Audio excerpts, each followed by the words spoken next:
Hello mga ka-agri, for today's video, ibabagi po namin sa inyo yung 6 na growing mistakes sa pagtatanim po ng pipino. Ang objective ng video na to para maiwasan po natin yung mga maling pamamaraan at makapagpatubo tayo at makaharvest tayo ng pipino sa ating garden. Coming up. Number 1 mistake ay improper watering. Napakalaking role po ng tubig sa mga tanim nating pipino.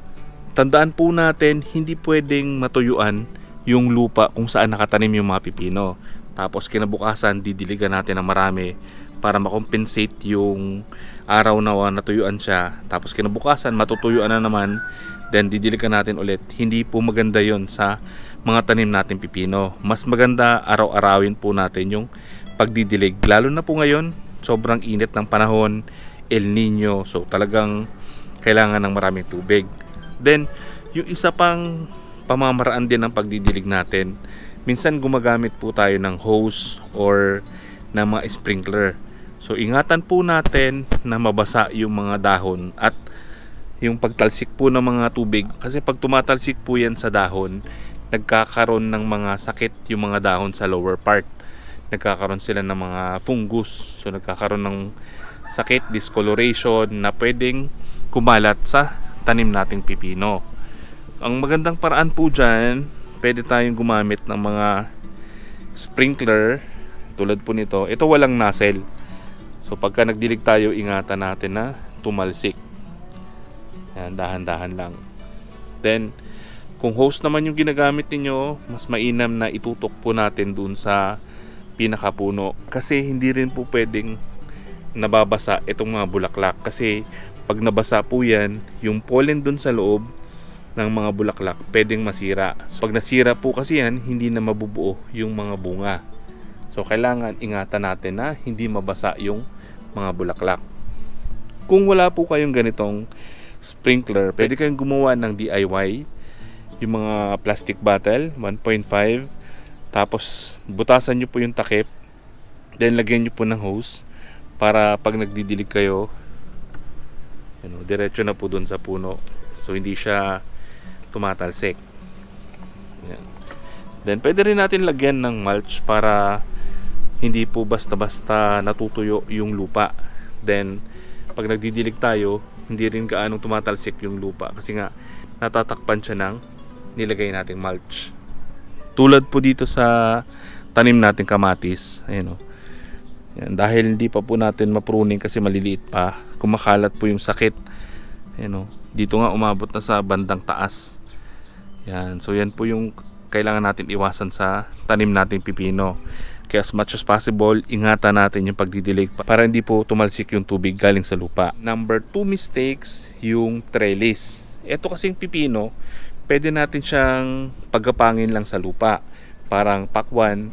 Ang problema po doon, mas prone sila sa mga sakit kasi po yung mga dahon nakalapat sa lupa, pati po yung mga bunga, kaya mas mabilis yung pag-contaminate ng mga sakit dun sa tanim nating pipino. Mas mahirap siyang mamonitor kung may mga bunga kasi nga kakapal yung tanim yung pipino compared sa naka-trellis. Mas madali po natin makita yung mga bunga. Mistake number 3, hindi nag-pruning. Pag hindi tayo nag-pruning ng lower leaf, very prone yung ating tanim sa mga diseases. Kaya nga na nabanggit ko kanina, tumatalsik po yung lupa, kaya nagkakaroon po ng mga sakit yung mga dahon. Then, pag hindi rin tayo nag-pruning, hindi natin inalis yung mga suckers dyan, nakaka-apekto naman po yun sa bunga ng tanim nating pipino. Pag hindi po tayo nag-pruning ng mga side shoots, ng mga suckers, nakaka-apekto po sila dun sa mga bunga ng tanim natin.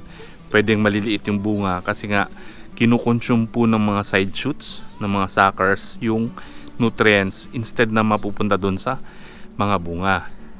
Okay lang po na magbawas tayo ng mga side shoots, ng mga dahon. Mabilis naman po itong magdahon yung pipino, kaya walang problema. Ang kailangan po natin paramihin ay yung bunga. So tulad po dito, kung mapapansin niyo dyan sa lower part, halos wala ng dahon. Wala rin po tayong pinatubo dyan na side shoots. So ngayon may mga bunga siya, halos nagsabay-sabay na yung ibang bunga. Nakaraan may mga na-harvest na po tayo. Ayan. So ito medyo malalaki na. Ito pwede na nga i-harvest. Parang maliliit po yung variety na to eh. Then dito may mga bunga na malalaki na, yan oh. Yun pa. Tapos may mga maliliit na mga kasunod. So yan po yung naitutulong ng pagtitrim or pagpuprune natin ng pipino. Mas napupunta yung nutrients dun sa mga bunga. Number 4 mistakes ay lack of water. Kung kulang sa tubig, marami tayong makikitang deform. Tapos meron po itong epekto sa lasa ng tanim nating pipino. Kaya pumapait po yung lasa ng pipino dahil po yan sa kulang sa tubig. Walang kinalaman po yung pagtatanim natin ng ampalaya malapit sa pipino. Kulang lang po yan sa tubig, kaya ganun po yung lasa ng pipino. Mapait na mapakla na halos hindi po natin siya makakain. Napakalaking role po ng tubig sa mga tanim nating pipino. 95% ng bunga ng pipino ay composed ng tubig.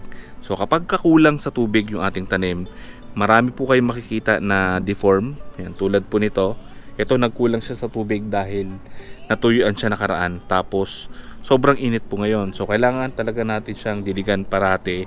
Kung kailangan diligan sa tanghali or sa hapon, gawin po natin. Mistake number 5, nahinugan ng bunga yung tanim natin pipino. Wag na wag nyo pong hahayaan na mahinog yung bunga ng pipino dyan sa tanim natin, kasi iikli po yung kanyang life cycle. Mas maganda po mag-harvest tayo na mag-harvest para patuloy siyang magbunga. So yan po yung isang technique ng ibang mga farmer. Talagang tuloy-tuloy yung kanilang pag-harvest para tuloy-tuloy din yung pagbubunga ng tanim natin pipino. Then tandaan natin, pag nagtanim tayo ng pipino, medyo masukal po siya, makapal, kaya kailangan natin isa-isahin yung mga ilalim ng dahon, kasi minsan doon po tumutubo. Tulad dyan, meron palang bunga doon sa may dito sa may kahoy, meron din. Then ito, meron din pala dito sa taas. Tapos doon pa sa loob, sa ilalim. So kailangan talaga natin tignan isa-isa para hindi po siya mahinugan. Kasi once na matured po yung seeds doon sa loob ng bunga, mag-i-stop na po yan siya sa pag-produce ng mga bunga. Kasi nakaproduce na siya ng magpapatuloy ng kanyang susunod na generation. Kaya stop na yung kanyang pag-produce ng panibagong bunga. Mistake number 6, hindi po nag-manual pollination. So kung gusto nyo pong mas mataas yung success rate na mabuo yung mga bunga, pwede natin gawin yung hand or manual pollination. Kukuha lang po tayo ng lalaking bulaklak, yung bulaklak na walang bunga, ipapahid po natin sa bulaklak na may bunga. So gagawin po natin yan every day hanggat hindi pa naaalis yung bulaklak doon sa bunga, hanggang alas 10 po ng umaga, para fertile pa po yung mga bulaklak.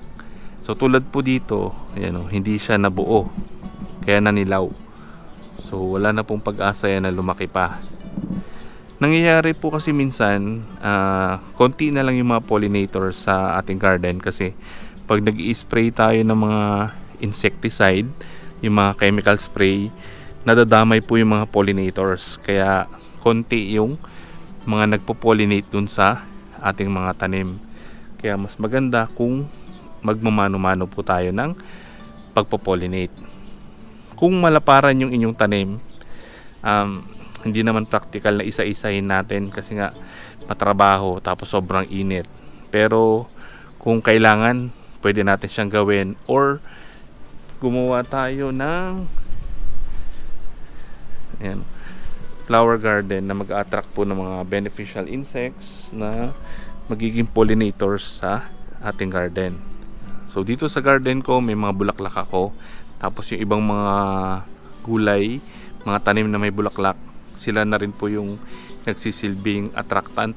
Lalo na po yung sa kalamansi, ang bango ng bulaklak tuwing umaga.